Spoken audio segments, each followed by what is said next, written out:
Hi guys, today it is Friday the 9th of August and the Malmö festival is starting today. But that's not why I have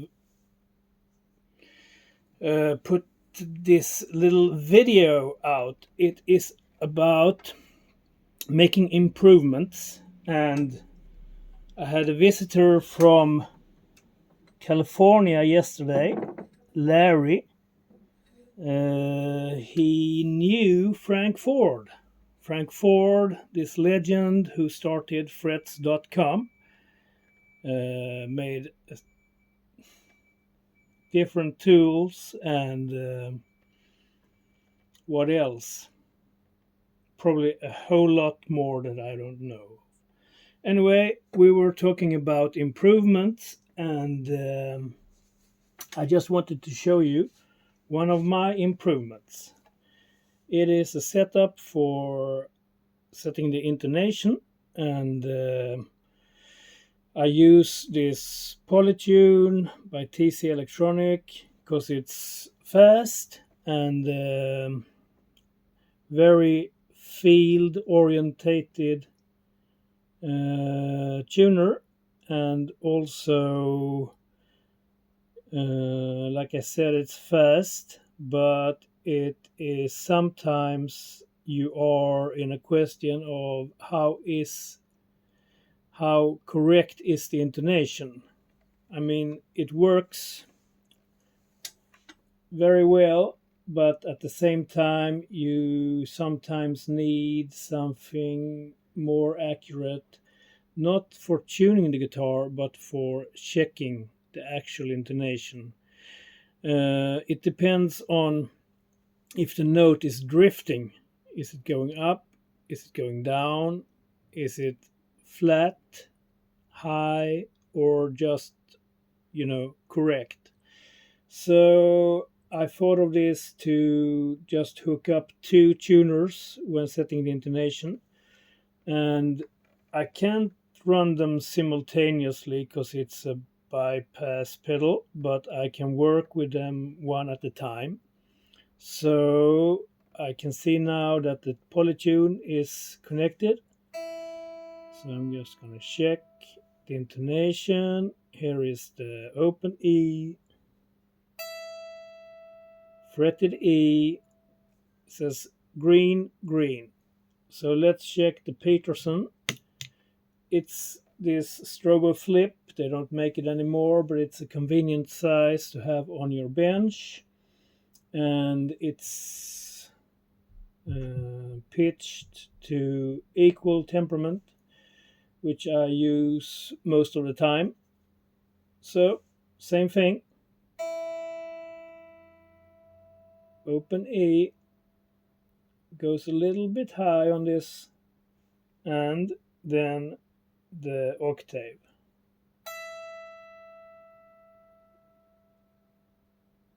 Pretty similar movement in the tuner. It says a little bit high, so I could probably just stretch it a little bit. Now it became more stable. You can see these small dots, or what could you call it, checkers. When they're standing still, it is a correct pitch. I'll stretch it a little bit more. Okay, that's stable. And then I'm going to check the intonation.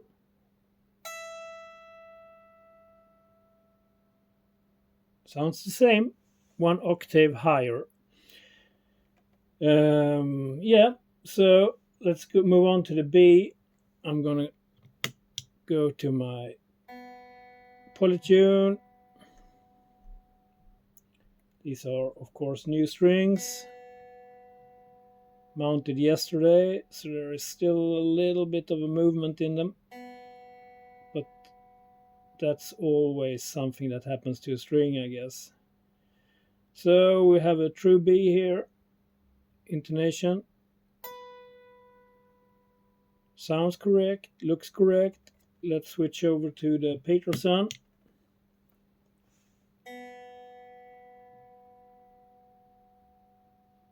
Indicates a small movement downwards, maybe.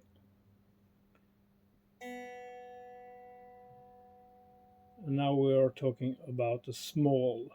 It's pretty stable, I would say. And then octave.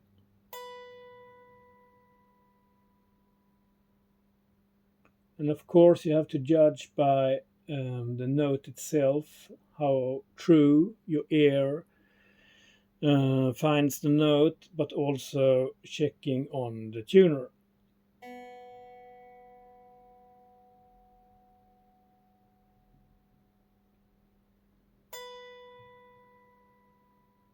And of course, another factor is how hard you press the string. You can see if I press it normal or if I pinch it or squeeze it into the fretboard. Naturally it goes high, so it's sort of a judgment for the technician how to set the intonation. You can also check different intervals on the whole neck, and this next string is one of the most problematic strings. It's the plain G string, and on the polytune it says it drifts from a little bit of a high G to a G, so I could try to stretch it a little bit. Now it went a little bit too flat.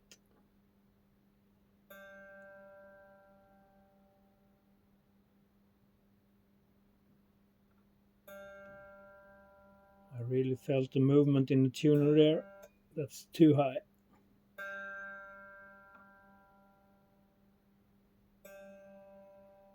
Yeah. Let's see.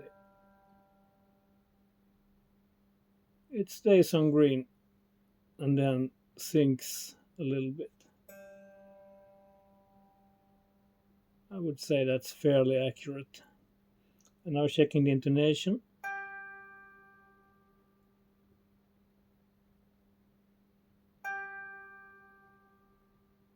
Yeah. It jumps a little bit up, and then on the green, and then down. So let's check with the Peterson.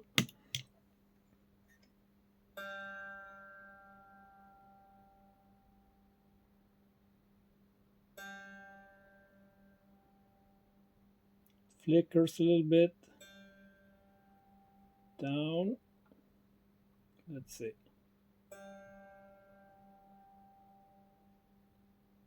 That's fairly accurate. And check the intonation. Goes a little bit low. And that's probably how I prefer it, because when you go to these free note chords like the D, that A on the G string usually has a tendency to go a little bit upwards. So let's check it with the polytune, single strings, F sharp, D, A, and a little bit sharp. It drifts into the green zone. And here we have it, octave G, all green, tendency to slope a little bit downwards. So here you can see the standard problem on an electric guitar when setting the intonation, because we have the double octave here, first the A,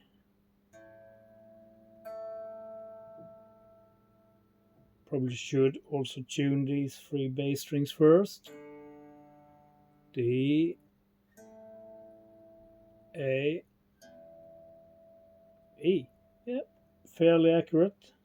So the double A, one octave apart.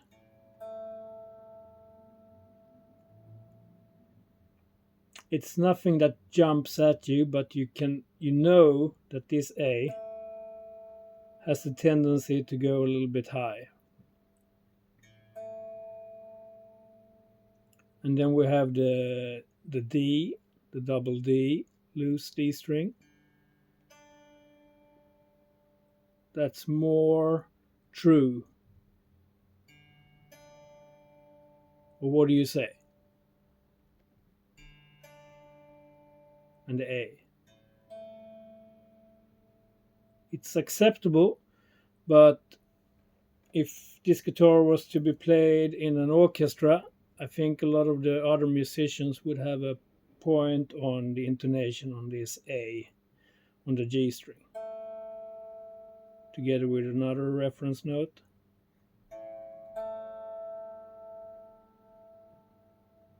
It's a little bit. It's fluctuating. Is that the correct English word? It has a little bit a tendency of a worry in it. It could be appreciated tension when you play rock, but then again, yeah, it depends on the purpose of your music. So, what's the last part I was thinking of? Yeah, so I'm working on this three note shape chord in the D formation, going up to what's that? Could it be the C? No, I'm on the G. Sorry. So here you have the G chord, and then what could that be? Where do you want to go? A, of course. So here we have the A, the G, and the D, with a little drift on the A note on the G string. Let's check it on in the D chord formation. Here it has a tendency to just slightly move upwards. So let's go to the A formation.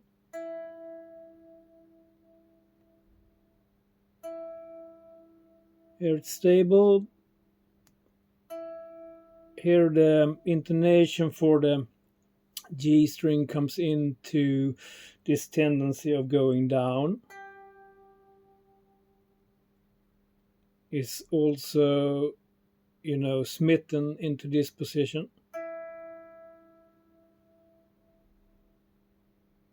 It's very, very small, but still.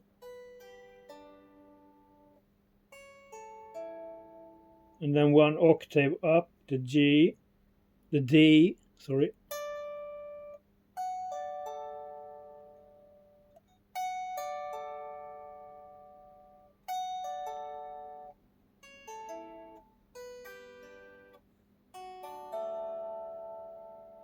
And of course, it depends on how hard you squeeze or how high the frets are.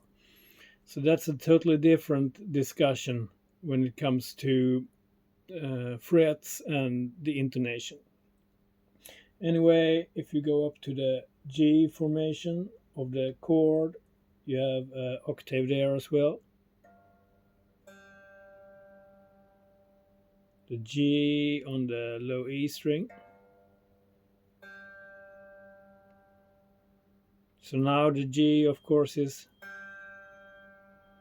quite stable and true because it's not being fretted, it's an open string.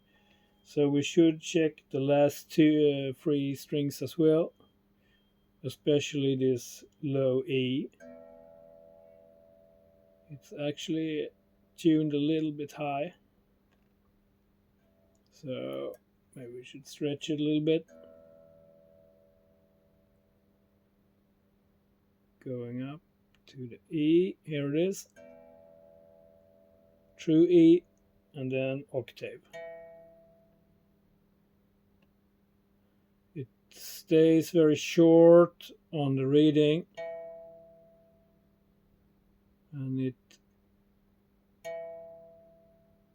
this changes a lot from guitar to guitar how the reading on the different notes are on the fretboard, and it's one of those factors that will always make two guitars not sound the same, because they you might say they behave totally different depending on the frets, the wood, the shape of the neck, the overall appearance of the guitar, the resonances in the body.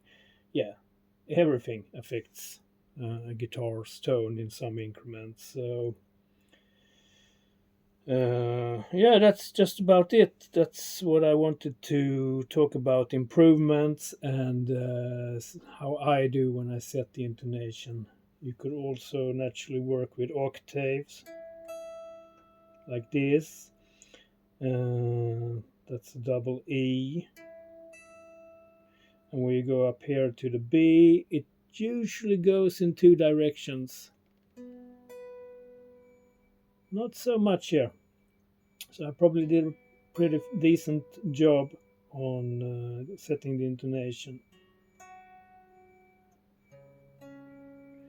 But especially these three treble strings, the E, B, G, is very critical for how the guitar actually sounds when you play melodies on it. So I think this D-shaped chord formation is quite a good way to check it.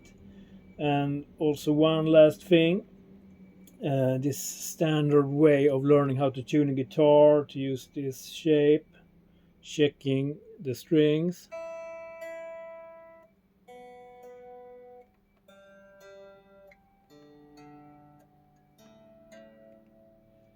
And then moving into the other one with the string beneath as a reference string.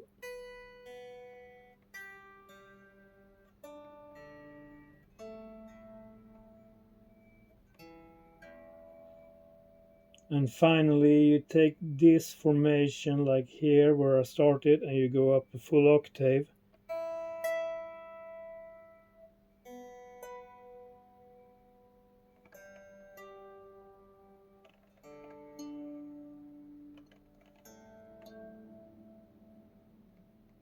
And if these three patterns sort of correspond to each other, then I think this is probably the best intonation that will be possible to obtain. And if this A on the G string really, really bothers you,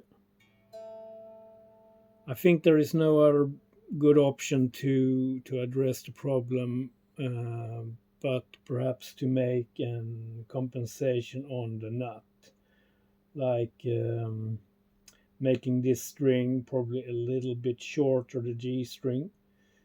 There are different methods and ways to work on a compensated nut. So the Bass-Phaeton system is one, and there is probably some other different options out there.